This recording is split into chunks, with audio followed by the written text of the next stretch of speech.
ప్రస్తుతం మనం పిఠాపురంలో ఉన్నటువంటి పాదగయ క్షేత్రంలో ఉన్నాం. యాక్చువల్లీ ఇక్కడ చాలా స్పెషల్ ఏంటంటే 3 స్పెషల్స్ చెప్పాలి ఈ టెంపుల్ కి. ఒకటి పాదగయ అంటే గయాసురుని పాదాలు ఉన్నటువంటి ఒక పీఠంగా ఇక్కడ భావిస్తూ ఉంటారు. అందుకని నా పక్కన జరుగుతున్నాయి చూడండి, పిండ ప్రదానాలు చేస్తూ ఉంటారు. మొత్తం దక్షిణ భారతదేశంలోనే పిండ ప్రదానం చేసేటువంటి ఏకైక ప్లేసు ఇదే అని చెప్పాలి, పిఠాపురంలో ఉన్నటువంటి ఈ గయా క్షేత్రం అని చెప్పాలి.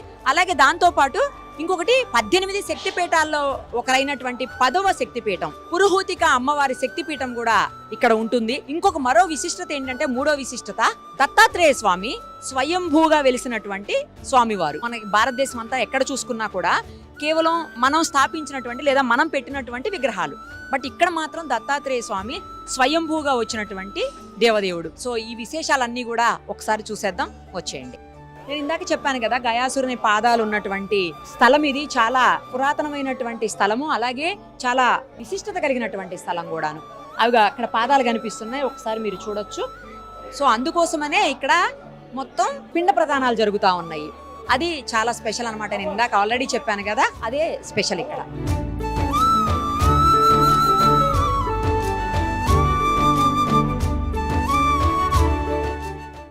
నేను ఇంతకు ముందు చెప్పాను కదా, స్వయంభూ వెలిసినటువంటి దత్తాత్రేయ స్వామి, ఇక్కడ కనిపిస్తున్నటువంటి ఆ స్వామి విగ్రహమే స్వయంభూ అని చెప్పాలి. ఈ టెంపుల్లో ఇది కూడా స్పెషల్ అనమాట. తర్వాత 18 శక్తిపీఠాలు చెప్పాను ఇందాక, అందులో 10వ శక్తిపీఠం అయినటువంటి పురోహితిక అమ్మవారి శక్తిపీఠాన్ని కూడా ఒకసారి చూద్దాం రండి.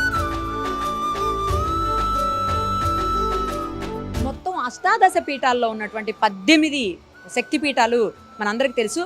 అందులోనే ఒక పురోహితిక అమ్మవారు మనకి పిఠాపురంలో ఉంటారు. ఇంకొక అమ్మవారిది శాంకరీదేవి శ్రీలంకలో ఉంటారు. ఇక్కడ అమ్మవారిది విగ్రహం కూడా మనకు కనిపిస్తుంది చూడండి, ట్రింకోమలి శ్రీలంక.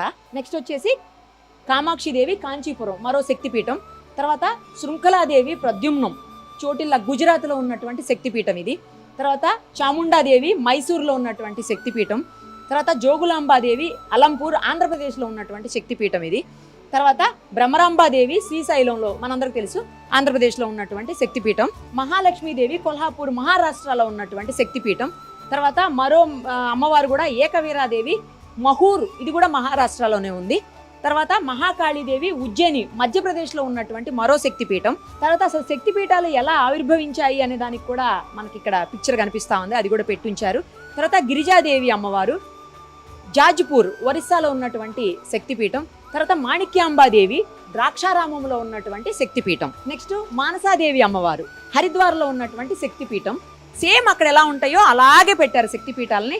మాధవేశ్వరి దేవి అలోపి అలహాబాద్లో ఉన్నటువంటి శక్తిపీఠం, సేమ్ యాజ్ ఇట్ ఈస్ గా రెప్లికా అన్నమాట ఇది. వైష్ణవీదేవి కాట్రా జమ్మూలో ఉన్నటువంటి శక్తిపీఠం.